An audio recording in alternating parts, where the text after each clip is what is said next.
বিসমিল্লাহির রহমানির রহিম। রব্বিশ শাহলি সাদরি ওয়াইসিরলি আমরি ওয়াহলুল উকদাতাম মিন লিসানি ইয়াফকাহু কওলি। আমার আজকের এই ভিডিওটা করার উদ্দেশ্য কোনো রাজনৈতিক না, বরং ইসলামের একটি দিক তুলে ধরার এবং মানুষের জন্য আল্লাহর সাহায্য কিভাবে আসে সেটা একটা উদাহরণ পেশ করার জন্য এই ভিডিওটা করা। এখানে বিভিন্ন রাজনৈতিক কিছু বক্তব্য চলে আসতে পারে, তো এটার জন্য আমি দুঃখ প্রকাশ করছি। আসলে এই ভিডিওটা করার উদ্দেশ্য কোনো রাজনৈতিক আহ, উদ্দেশ্যে করা হয়নি।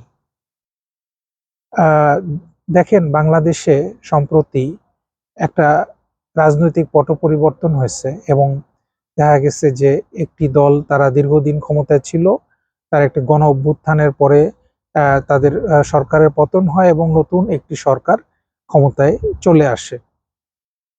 তো এই পরিপ্রেক্ষিতেই এই ভিডিওটা করা।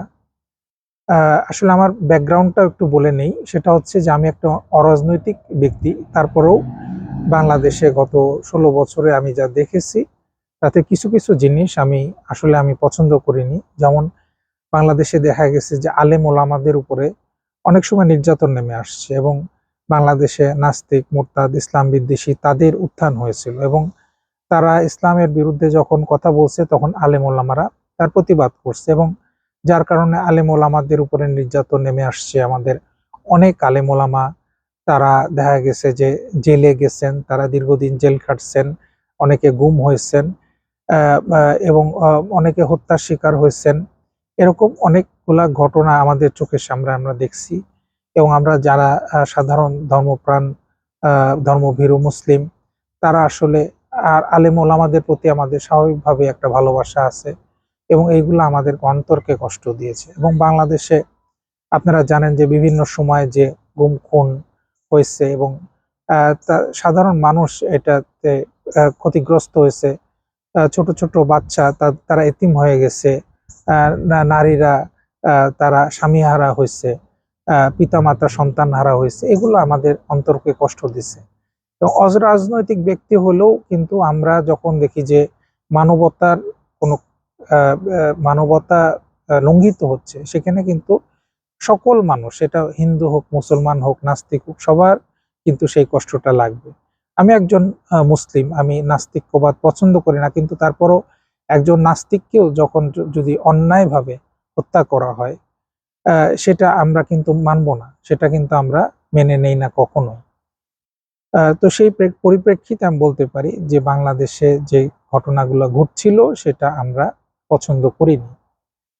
তো আপনারা সবাই জানেন যে রিসেন্টলি একটা ছাত্র আন্দোলন বাংলাদেশে দানা বেঁধে ওঠে এবং ছাত্র আন্দোলন থেকে সরকারের পতন হয়ে যায়। তো এটা আমরা হয়তো চিন্তা করতেছি যে আসলে এই ছাত্র আন্দোলনটা হয়েছে, হাজার হাজার মানুষ, লক্ষ লক্ষ মানুষ নেমে আসছে রাস্তায়, বহু মানুষকে গুলি খেয়ে তারা মারা গেছে, বহু মানুষ তারা জেলে গেছে, বহু মানুষ গুম খুনের শিকার হয়েছে এবং এইভাবেই কিন্তু আন্দোলনটা সফলতা লাভ করছে। কিন্তু বাস্তবতা হচ্ছে এই ধরনের আন্দোলন কিন্তু বাংলাদেশে বিগত কয়েকবার হয়ে গেছে। আপনারা জানেন যে 5ই মে 2013 সালে হেফাজতে ইসলাম একটা আন্দোলন করে। তাছাড়াও বিভিন্ন সময়ে ছাত্র আন্দোলন হয়েছে, নিরাপদ সড়ক আন্দোলন হয়েছে। রাজনৈতিক দলগুলা সরকার ফেলে দেওয়ার জন্য বিভিন্নভাবে তারা আন্দোলন করছে, তারা সমাবেশ, প্রোটেস্ট, ধর্মঘট এগুলা করছে, কিন্তু কোনো লাভ হয়নি। এই সরকার অত্যন্ত শক্তিশালী সরকার। তারা তাদের বিভিন্ন বাহিনী ছিল, তাদের হাতে অত্যাধুনিক অস্ত্র ছিল। অপরপক্ষে যারা ছিল তাদের হাতে কিন্তু কোনো অস্ত্র ছিল না, তারা অস্ত্রহীন ছিল, নিরস্ত্র ছিল, নিরীহ ছিল। তো যার কারণে 16 বছর যাবৎ কিন্তু এই আন্দোলনটা কিন্তু সফল হয়নি। এবং এটা কিন্তু আমরা যদি ক্যালকুলেশন করে দেখি, আমরা যদি লজিক্যালি আমরা দেখি, তাহলে কিন্তু এই আন্দোলন সফল হওয়ার কোনো কারণ ছিল না। কিন্তু এইবার এই আন্দোলনটা সফল হলো। কিভাবে সফল হলো আমরা একটু চিন্তা করে দেখি যে এই আন্দোলনটা কিভাবে সফল হলো। দেখেন, এই আন্দোলনের একটা পর্যায়ে এসে যখন অনেক স্টুডেন্ট তারা মারা যায় এবং অনেকে গুম হয়, খুন হয়, অনেক হত্যাকাণ্ডের শিকার হয়, অনেক কিছু হয়ে যায়, একটা পর্যায়ে কিন্তু যারা বিভিন্ন বাহিনীগুলা তারা এই স্টুডেন্টদেরকে দমন নিপীড়ন চালাচ্ছিল, গুলি করতেছিল, তারা কিন্তু এই গুলি করা থামায় দেয়। তারা কিন্তু দেখে যে গুলি করে লাভ হচ্ছে না, এরা বারবার ফিরে আসতেছে। তাহলে এই যে গুলি করার তারা থামায় দিল, অর্থাৎ তাদের মনটা পরিবর্তিত হয়ে গেল। এই মনটা তাদের কিভাবে পরিবর্তিত হলো? একটা মানুষের মন কিভাবে পরিবর্তিত হয়ে যায়? তারা একটা কাজ করতেছে, কিভাবে তাদের মনটা পরিবর্তন হয়? আল্লাহ রাব্বুল আলামিন অন্তর পরিবর্তনকারী। আল্লাহ তাআলা যে কারোর অন্তর যে কোনো সময় তারা পরিবর্তন করে দিতে পারে।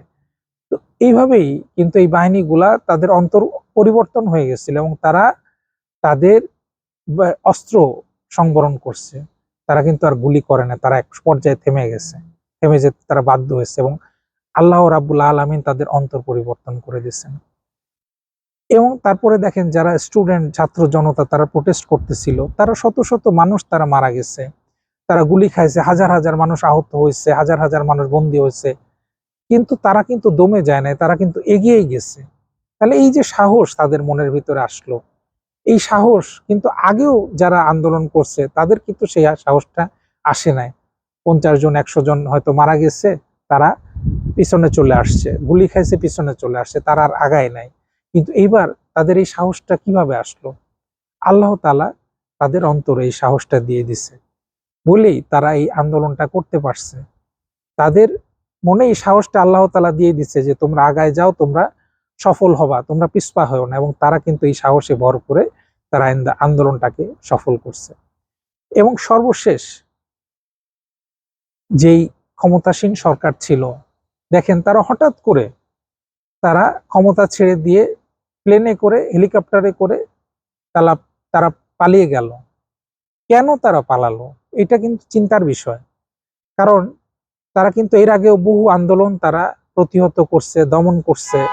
তাদের হাতে সকল প্রকার অস্ত্র ছিল, তাদের হাতে বন্দুক ছিল, তাদের হাতে কামান ছিল, তাদের হাতে বিমান ছিল, তাদের হাতে নৌবাহিনী ছিল, তাদের হাতে মেশিন গান ছিল।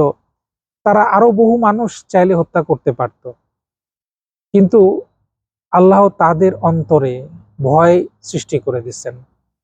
তাদের অন্তরে ভয় সৃষ্টি করে দিচ্ছেন যে না, আমরা আর পারবো না। এই ভয় থেকেই তারা হঠাৎ করে তারা পিছপা হয়ে গেছে। তারা তাদের সমস্ত অস্ত্র ফেলে, তাদের বাহিনী ফেলে, তাদের ক্ষমতা ফেলে তারা হঠাৎ করে তারা বিমানে করে পালাই গেছে। দেখেন তাহলে আল্লাহ তাআলা কি করলেন? 1 নম্বর হচ্ছে যে ছাত্রদের এবং ছাত্র জনতার মাঝে তারা সাহস বৃদ্ধি করে দিলেন। 2 নম্বর হচ্ছে আল্লাহ তাআলা কি করলেন? এই যে সমস্ত বাহিনী দমন নিপীড়ন চালাচ্ছিল তাদের অন্তরকে পরিবর্তন করে দিলেন। এবং 3 নম্বর হচ্ছে যে জালিম শাসক তাদের অন্তরে আল্লাহ তাআলা ভয় সৃষ্টি করে দিলেন। এবং এভাবেই কিন্তু আল্লাহ তাআলার সাহায্য আমাদের কাছে চলে আসলো।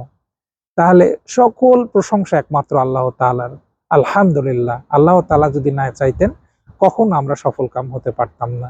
দেখেন কাশ্মীরে, ফিলিস্তিনে মানুষ বছরের পর বছর সংগ্রাম করতেছে, কিন্তু তারা এখনো সফল হয়নি। আমরা কিন্তু এই ছাত্র জনতা 1 মাস এর ভিতরে তারা সফলতা অর্জন করছে।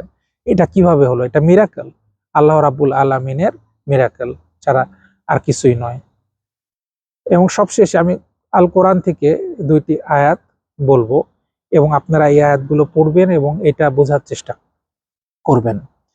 একটি আয়াত আসছে যে সূরা আল ইমরানের 150 নম্বর আয়াত। সেখানে আল্লাহ বলছেন, বরং আল্লাহই তোমাদের প্রভু এবং তিনি শ্রেষ্ঠ সাহায্যকারী। তাহলে আল্লাহ একমাত্র আমাদের প্রভু এবং তিনি আমাদের একমাত্র সাহায্যকারী। এবং সাহায্য যদি চাইতে হয় শুধুমাত্র আমাদের আল্লাহ রাব্বুল আলামিনের কাছে চাইতে হবে। আরেকটি কোরআন শরীফের আরেকটি আয়াত, সেখানে আল্লাহ বলছেন সূরা আহজাবের 9 নম্বর আয়াত, হে ঈমানদারগণ, তোমাদের প্রতি আল্লাহর অনুগ্রহকে স্মরণ করো যখন তোমাদের দিকে শত্রুরা ধেয়ে আসছিল। আমি তাদের বিরুদ্ধে বাতাস এবং এমন একদল সেনা পাঠিয়েছিলাম যাদেরকে তোমরা দেখোনি। তাহলে আল্লাহ তাআলার এই যে গায়েবী সাহায্য আল্লাহ তাআলা কিন্তু পাঠান এবং এভাবেই আমাদেরকে আল্লাহ তাআলা সাহায্য করেন। এবং এই আন্দোলনের ক্ষেত্রেও কিন্তু একই ঘটনা ঘটছে।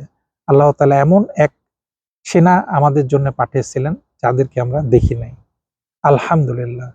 তাহলে আল্লাহ তাআলাই কেবলমাত্র আমাদেরকে সাহায্য করতে পারেন।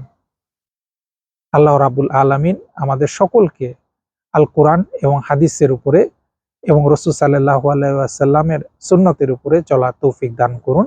আমিন। আসসালামু আলাইকুম।